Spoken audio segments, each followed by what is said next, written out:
Ok. Buenas noches a todos. Hoy día, 12 de diciembre del año 2022, vamos a revisar un tema que me ha tocado mucho. ¿Cuál es la razón del Evangelio? Aquí me equivoqué, perdón. No es 21, es 20. Ok. Juan capítulo 20. Perdón, vamos a salvarlo. Ya está. En este Evangelio, que tiene 21 capítulos, en el capítulo 20, Juan menciona algo, la razón de este evangelio. Entonces voy a leerlo. ¿Y qué cosa es evangelio? Recapitulemos una vez más. Evangelio significa buenas noticias. ¿Ya? O sea, los 4 evangelios son buenas noticias de Dios para nosotros. ¿Sí? De eso se trata el tema. Entonces, ¿qué dice en este capítulo 20? Dice así, entre otras cosas, versículo 30. Hizo además Jesús muchas otras señales en presencia de sus discípulos, las cuales no están escritas en este libro. Este libro se refiere al Evangelio de Juan. Pero estas se han escrito ¿para qué? Para que creáis que Jesús es el Cristo, el Hijo de Dios, y para que creyendo tengáis vida en su nombre. Este es el resumen de todo el objetivo. El objetivo es que creamos en Jesús. Creer es introducir dentro de uno, en Cristo, que es Jesús, que es el Hijo de Dios, y para que en consecuencia de creer en Jesús como Cristo, el Hijo de Dios, tengamos vida en su nombre. O sea, el objetivo del Evangelio era que nos salvemos, que tengamos vida. Que Jesús enseñó que estábamos muertos hasta que volvemos a nacer. A Nicodemo le dijo, lo primero que le dijo, apenas entró en la casa donde él estaba, no lo le dio una ni bienvenida, dijo, es necesario nacer de nuevo para entrar al reino de Dios, y se quedó en shock, ¿no es cierto? Ok, entonces, ese es el centro de todo el mensaje. Y hay un montón de detalles que pasa una vez que lo tenemos y que podemos lograr ya que lo tenemos. Jesús en Juan 15 dice claramente que Él es la vid verdadera y nosotros somos los racimos que van a dar, y que si no estamos unidos a Él, no vamos a dar fruto, porque separados de Él, nada podemos hacer. Este es el resumen del Evangelio, ¿no? Ok, con este Evangelio así, nos preguntamos, ¿cómo testificaba Jesús? ¿Qué le decía Jesús a la gente? Entonces, nosotros testificamos y llegamos a muchas personas, cada uno de nosotros es personas diferentes. Y nos preguntamos, ¿quién era la gente más despreciada por los judíos en la época de Jesús? Ayer estaba en nuestra misma clase y me dijeron los leprosos, ¿verdad? Los leprosos pues eran alejados por completo. ¿Qué pasó cuando un leproso se acercó para pedir sanidad? Jesús se acercó a él, lo tocó, oró por él. Oró por otros también sin tocarlos, a los 10 leprosos que dijo, vayan y muestren al sacerdote. ¿En qué momento Jesús los despreció? Para nada. ¿Qué le pidió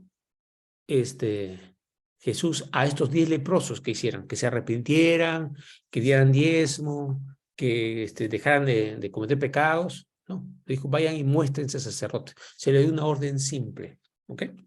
Pero vamos a ver 2 personas más que eran gente muy despreciada. Bueno, tenemos a la mujer adúltera, que obviamente le iban a matar, y que Jesús, ¿qué cosa le dijo? Yo no te condeno, vete y no peques más. ¿Ok? Pero los otros 2 grupos que eran odiados, uno eran los samaritanos. ¿Por qué los samaritanos?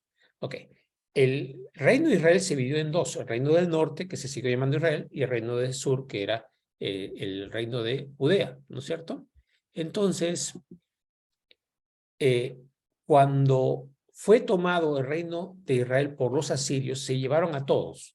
Y la costumbre en esa época, que eran los terrenos conquistados, gente de otras naciones los movían ahí, otros pueblos conquistados, cosa que ya no defendían el territorio porque no era suyo. Era una forma de apaciguar a la gente, que fuera más fácil controlarlos. Pero resulta que la Biblia nos enseña que los que venían ahí, las plagas que le sucedieron en Israel, y los animales los atacaban y no los dejaban prosperar. Entonces a esa gente le enseñaron las doctrinas del Dios de Israel. pero no le enseñaron la doctrina como Moisés lo enseñó, sino como el pueblo rebelde de Israel, que se había alejado de la doctrina, practicaba su culto, que era diferente, el mismo Dios, pero cosas diferentes. Y en vez de adorar en Jerusalén, adoraban en el monte de Efraín, ¿ya? Adoraban en otro monte. Y esa gente siguió desarrollándose, si eso eran los samaritanos, que eran odiados por los judíos. Los gentiles en general eran gente mal considerada para ellos, porque no eran salvos judíos, no, eso, pero los samaritanos eran despreciados. Y los otros despreciados, y en otro nivel, eran los que cobraban impuestos, los cobradores de impuestos. Y Jesús llamó a un cobrador de impuestos para ser apóstol. Tenemos a Mateo, que escribió el Evangelio de Mateo. Así que vemos cómo las cosas bastante diferentes, cómo enfrentó Jesús. Pero quiero analizar solamente ahora dos partes. Una es cómo enfrentó a la samaritana y cómo enfrentó a Zaqueo. ¿Qué cosa hizo Jesús? Y basándonos en eso, vamos a analizar para ver qué tenemos que hacer nosotros con las personas. ¿Sí? Ok, vamos entonces al capítulo 4 de Juan, en donde está la narración de la samaritana. Vino una mujer de Samaria a sacar agua. Jesús estaba sentado ahí y Jesús le dijo, dame de beber. Pues sus discípulos habían ido a la ciudad a comprar de comer. La mujer samaritana dijo, ¿cómo tú, siendo judío, me pides a mí de beber que soy mujer samaritana? Porque judíos y samaritanos no se tratan entre sí. Ok. Lo primero que hizo Jesús es pedirle agua.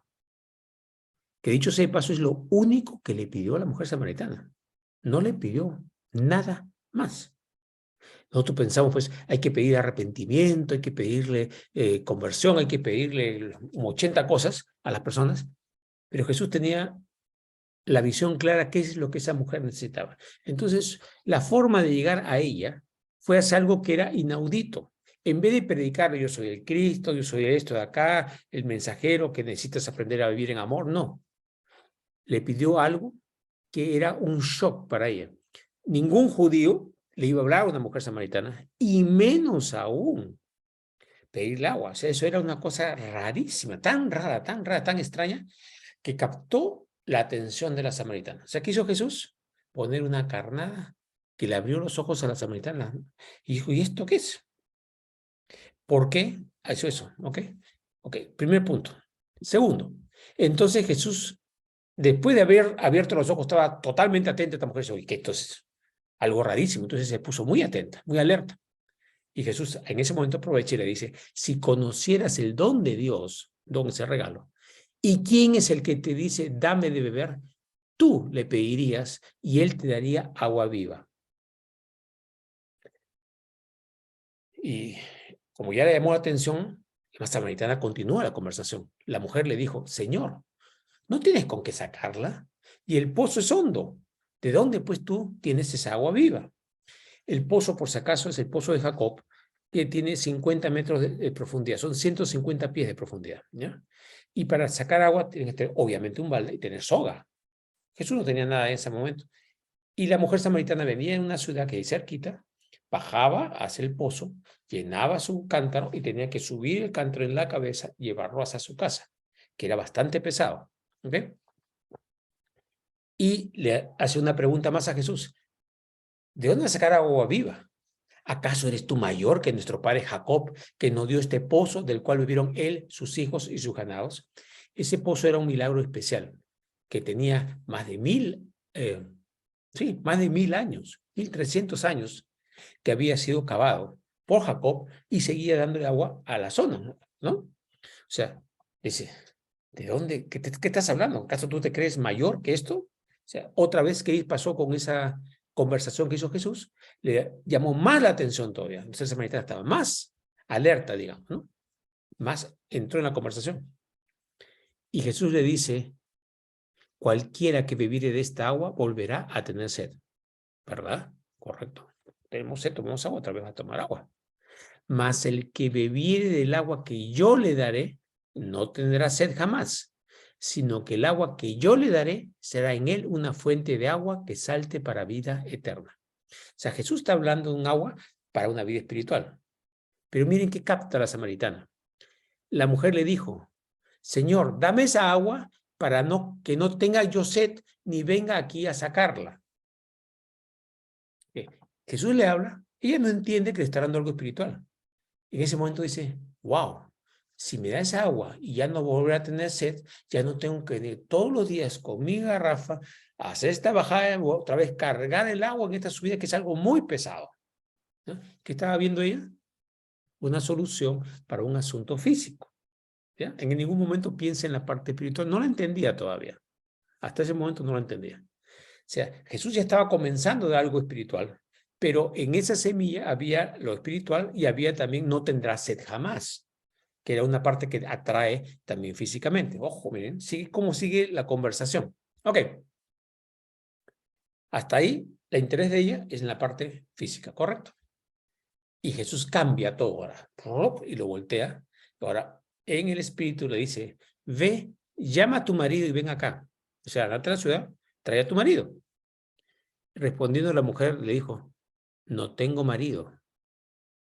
Hasta ahí, oye, no tengo quien traer.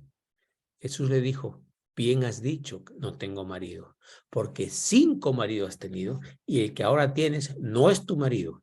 Esto has dicho con verdad. Y le dijo la mujer, Señor, me parece que tú eres profeta.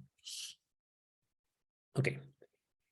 Cuando uno está dando la palabra, uno tiene que pedir la unción del Espíritu. Porque la palabra dice que el Espíritu Santo es el que convencerá al mundo de pecado, de justicia y de juicio. De pecado, porque no creyeron en mí, dice el Señor. Y bueno, y luego continúa. ¿Quién es el que va a convencer? El Espíritu Santo. Entonces, ¿quién debemos dejar que actúe en nosotros y hable por medio de nosotros? Se cumple ese versículo que dice, abre la boca y yo la llenaré, dice el Señor, ¿no? Entonces, Jesús habla en el Espíritu Santo, porque él también obviamente no tiene el don, y le dice una verdad. ¿Y para qué es esa verdad? La ha hecho, llamó la atención primeramente, llamó la atención otras cosas, y ya le da un detalle que obviamente podía hacerlo solamente alguien que tenía un don. Entonces le dice, me parece que tú eres profeta. ¿Ok? Ya la mujer se interesó muchísimo. Y esto me hace acordar muchas veces cuando uno sale a testificar, y una vez con Rosy, estábamos en Italia, y surgió justo una situación en que el Espíritu Santo nos dio una salida extraña, completamente, que nunca la he vuelto a usar, y abrió la puerta para poder llegar a mucha gente allá en esa reunión, y todos se convirtieron al Señor. O sea, es importantísimo. Fíjense cómo Jesús deja que fluya el Espíritu. ¿Para qué? Para atraer a las personas ¿a quién? A Él. ¿Para qué? Para que se salven. ¿Para qué? Para que sean parte de su familia. Miren, hasta el momento es llamar la atención para haceros entender quién es Jesús. Ok, primer profeta. Seguimos. Entonces, en ese momento, me parece que tú eres profeta, entonces en ese momento, la mujer samaritana que vivía en Samaria, que había sido enseñada la doctrina de la parte israelita de la ley de Moisés, obviamente no bien, pero ese lado, hace la pregunta de su corazón. En ese momento dice, uy, este profeta, tengo que aprovechar esto. O sea, ya se había abierto, ¿no? La conversación está llevando al Espíritu. Jesús dio la palabra que justo la hicieron conectar con el Espíritu de ella. Y dice la samaritana, nuestros padres, nuestros antepasados, adoraron en este monte, que no es Jerusalén. Y vosotros, los judíos, decís que en Jerusalén es el lugar donde se debe adorar. En otras palabras es, oye, tenemos este conflicto. Hay que adorar a Dios aquí, acá. Esa es una cosa que le importaba mucho a ella, con todos sus pecados y defectos. Jesús le dijo, mujer, créeme, que la hora viene cuando ni en este monte ni en Jerusalén adoraréis al Padre. Vosotros adoráis lo que no sabéis, porque no tienen la formación adecuada, ¿no? Nosotros adoramos lo que sabemos, porque la salvación viene de los judíos. No es de los judíos, viene de los judíos. Mira lo que dije Jesús, ¿eh? No está diciendo que los judíos tienen la salvación, sino que por medio de los judíos llega la salvación al mundo, ¿no? O sea, Jesús. Mas la hora viene, y ahora es, cuando los verdaderos adoradores adorarán al Padre en espíritu y en verdad, porque también el Padre tales adoradores buscan que le adoren. Dios es espíritu y los que le adoran en espíritu y en verdad es necesario que adoren. Esta conversación en este momento, lo que dice Jesús, la toca la samaritana profundamente.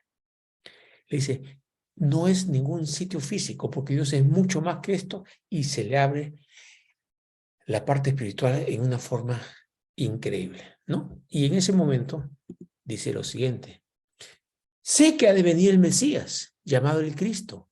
Cuando Él venga, nos declarará todas las cosas. En otras palabras, Él nos va a decir la verdad. Y Jesús le dijo, yo soy el que habla contigo. En esto vinieron sus discípulos y se maravillaron de que hablaba con una mujer. Sin embargo, ninguno dijo qué preguntas o qué hablas con él. Calladito, ¿no? El maestro, ¿no? Entonces Jesús le declara que es el Cristo. Ojo, que para ellos que estaban formados que va a venir un Mesías, que va a salvarlo, que va a llevarlos al reino de Dios, esa es la mayor noticia que podían tener.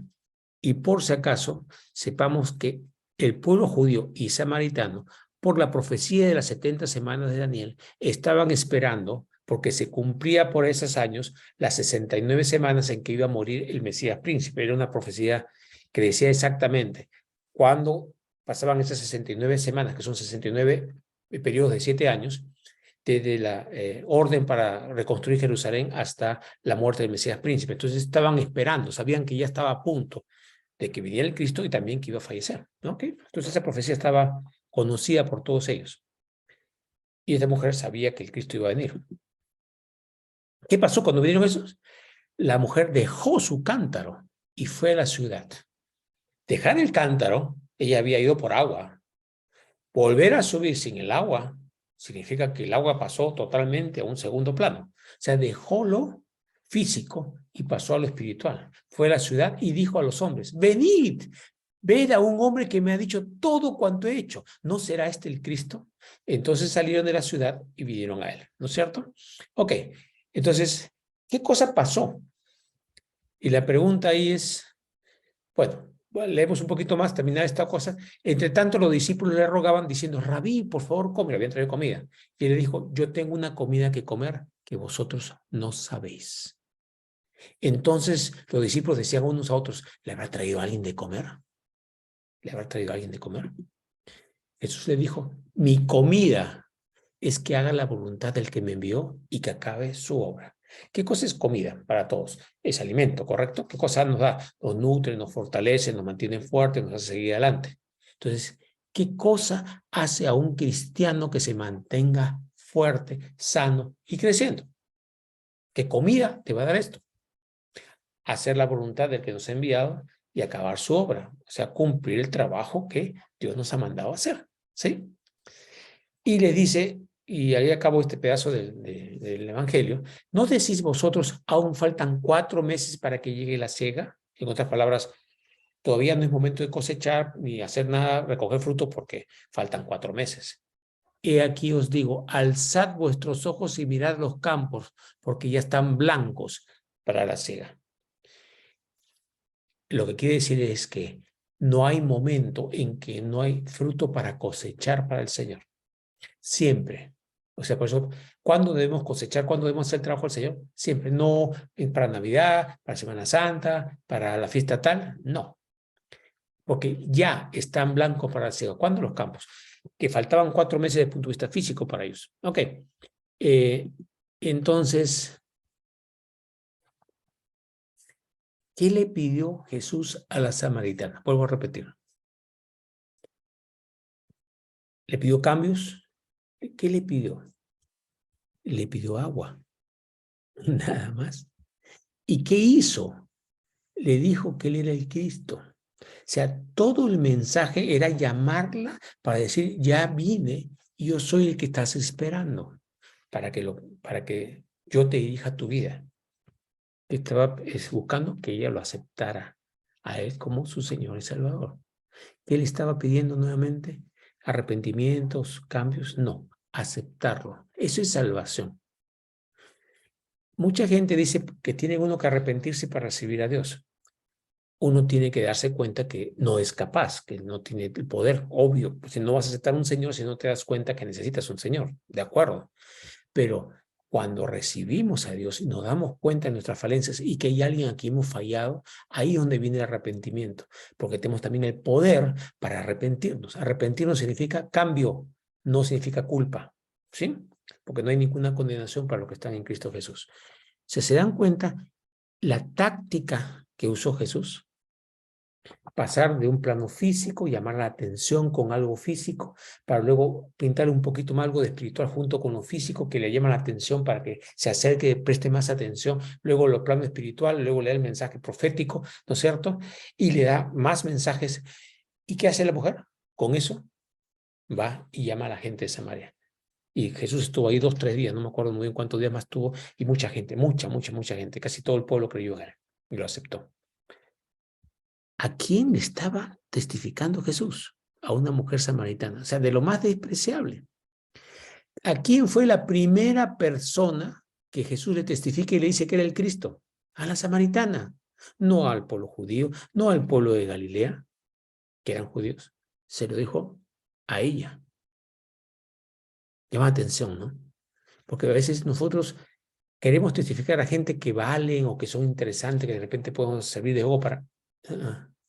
Jesús está atento al Espíritu para que llegar a la persona que está esperando eso. Y eso es lo que tenemos que ver nosotros, no juzgar por las apariencias. La apariencia, ¿qué cosa era? Esta era una mujer despreciada para los judíos. Y segundo, en el espíritu él sabía que no era una mujer que se portaba bien. 5 maridos has tenido y el que tienes ahora no es el tuyo. Eso es lo que dice la palabra. 5 maridos has tenido y el que tienes ahora no es tu marido. O sea, tampoco era una santa para nada, ¿correcto? Que desde el punto de vista general. Pero, ¿qué cosa era para Jesús? Una piedra preciosa que él quería conquistar para llevar a su reino. Eso es lo que es cada uno de nosotros. ¿Ok? Ahora vamos a pasar con eso a otro ejemplo más. Esta vez vamos a los cobradores de impuestos. ¿Qué hizo Zaqueo? Este es Zaqueo. Zaqueo sabía que Jesús venía y se puso a ver, pues, porque se enteró, quería verlo. Pero como era chatito, no podía, ni por más que saltaba, no, eso de saltar lo estoy inventando porque no está en la Biblia, pero no podía verlo. Entonces sube un árbol para verlo. Esto conocemos la historia. Y cuando llegó Jesús justo a la zona del árbol, dice así, cuando Jesús llegó a aquel lugar, mirando hacia arriba, le vio. ¿Y qué le dijo? Zaqueo, arrepiéntete, cambia de comportamiento, deja de cobrar impuestos, da toda tu plata a los pobres, qué sé yo. No. Agarra y dice, Zaqueo, date prisa, desciende, porque hoy es necesario que pose yo en tu casa. O sea, Jesús al anterior le pidió agua y acá le pidió, no sé si almuerzo o lonche comida, no sé a qué hora era. Parece que fue almuerzo, no sabemos. Y los dos que más se despreciaban, en uno le pidió agua y en otro le pidió almuerzo. Se invitó. Ok, entonces él, Zaqueo, descendió a prisa y le recibió gozoso. Al ver esto, todos murmuraban diciendo que había entrado a posar con un hombre pecador. Ok, ahora reconozcamos todos. ¿Quién no es pecador? Todos, pecadores. El problema estaba que cuando juzgamos a otra persona o lo consideramos malo o incapaz, o lo que sea, estamos poniéndonos como si fuéramos superiores. Si Jesús, siendo el superior, por eso dijo, ¿no? Siendo el superior de todos nosotros, va a los más pecadores, en realidad todos, porque igual somos todos pecadores, esa es nuestra actitud, o no lo es. Debería ser nuestra actitud. Y es ahí donde da este ejemplo Jesús, ¿no? ¿Va a posar en qué? En cualquier parte. Ojo, una cosa es ir para dar el mensaje y otra cosa es ir a confraternizar con otras personas que tienen ciertos vicios y seguir yendo. Por ejemplo, vamos a reuniones de gente que están tomando bastante, ¿no? Y voy con mis amigos porque toman bastante y me gusta estar con mis amigos. Yo no tomo, yo me porto bien, pero ¿qué estoy haciendo? ¿Estoy realmente llegando a ellos para dar el mensaje o estoy confraternizando porque me caen bien, porque son mis amigos de siempre? Se ve diferente. ¿no? Entonces, sí, si estoy ahí con la idea de poder capturarlos para el reino de Dios, o sea, de pescarlos para el reino de Dios, correcto, ese es el objetivo, ¿no? Entonces, ¿qué hizo Zaqueo después del almuerzo? ¿Jesús le había pedido algo? No. Puesto en pie, dijo al Señor, he aquí, Señor, la mitad de mis bienes doy a los pobres. Después de darme cuenta quién eres tú, el Hijo de Dios, el Cristo, el Mesías que viene y me recibe a mí, que soy despreciado por todo Israel, lo mínimo que puedo hacer, lo mínimo que puedo hacer, la mitad de mis bienes para los pobres, la mitad de mis bienes. No es un diezmo, no está hablando del 10%, está hablando del 50%. ¿Ok? Y si en algo he defraudado a alguno, se lo devuelvo cuadruplicado. El corazón de Zaqueo, uno es ser generoso y la otra es restituir. Cuando uno comete un error y ha dañado a alguien, una de las cosas que tenemos que hacer es restituir. Si o es plata, o es pedir perdón, o es ayudarlo, si que le hemos hecho daño de alguna forma.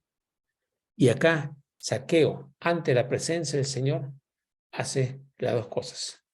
Todo lo que tengo es para compartir y para dar. Y si he hecho algo mal, debo corregir eso que he hecho mal. Y no igual, es más de lo que ha pasado hasta ese momento. El cambio de Zaqueo fue espectacular. ¿Y qué le pidió Jesús? Un almuerzo. Obviamente le habló de la parte espiritual y estaba fascinado de que el Mesías viniera a un pecador como él. Y ese es el asunto. Cuando mostramos ese amor de nuestro Señor hacia otro, ese verdadero amor, sin juicio, sin nada, eso no lo está juzgando para nada, sino inmediatamente siente la persona. Mientras más pecador sabe que es, más recibe el amor. Cuando no reconocemos que somos pecadores y que metemos la pata y que necesitamos de Dios, no lo recibimos. Y ahí está el problema. ¿Ok? Jesús le dice en ese momento, hoy ha venido la salvación a esta casa, por cuanto él también es hijo de Abraham. Porque el Hijo del Hombre vino a buscar y a salvar lo que se había perdido. Ok, ¿qué cosa es lo que se había perdido? ¿Tú piensas solamente los ladrones, solamente los cobradores de impuestos, solamente los samaritanos? No, todos y cada uno. ¿Qué dijo Jesús acerca de la salvación? Para los hombres es imposible. O sea, no había nadie que pudiera. Pero para Dios todo es posible. Y sabemos que Él es el Cordero de Dios que quita el pecado del mundo. Solamente a través de su sacrificio podemos entrar. Y ahí hay un punto importante. Hay gente que dice que Jesús no es Dios, sino es un profeta. Y tú dices, un momentito.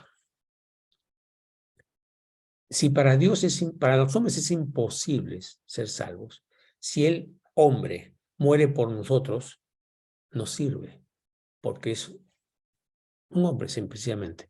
Pero al ser Dios, su sacrificio por nosotros puede pagar nuestros pecados, porque para nosotros, por más que hagamos bien, por más que muramos por otro, no salva a nadie. Entonces, entre otras explicaciones, no voy a ponerme más a explicar por qué Jesús es Dios y no un profeta nada más, es el Hijo de Dios. Bueno, entonces, lo que quería ahora, y con eso termino esta charla, es el estilo que usa Jesús para cada persona es adecuado a la persona. Jesús le dijo a sus apóstoles, ustedes han sido pescadores, van a ser ahora pescadores de hombres, lo cual significa que para cada pez hay una carnada, para cada persona hay una carnada. Fíjense, la carnada que puso Jesús para la samaritana fue, dame de beber. ¿Cuál fue la carnada para Zaqueo? Me voy hoy día a almorzar contigo. Inicial. Y luego la va profundizando para que esa persona cambie y entre a su reino, ¿correcto? Entonces, para poder hacer un mejor trabajo para el Señor, para poder cumplir la labor que tenemos, y que tenemos que dejar que el Espíritu Santo nos use. Estar así, úsame como tú quieras. Y en ese momento fluyen cosas que son imposibles que vengan a nosotros, porque es el mismo Señor el que las da, el Espíritu Santo que nos usa y podemos hacer la labor, que es lo que nos dijo. Y ese es nuestro alimento. Como dijo Jesús, ¿cuál es el alimento? Hacer la voluntad de mi Padre, del que me envió. Amén, Padre Santo, gracias por esta este evangelio y gracias por tu palabra, Señor. Bendícela, bendice nuestra vida y que podamos seguir siendo herramientas tuyas para tu gloria. En el nombre de Jesús. Amén y amén.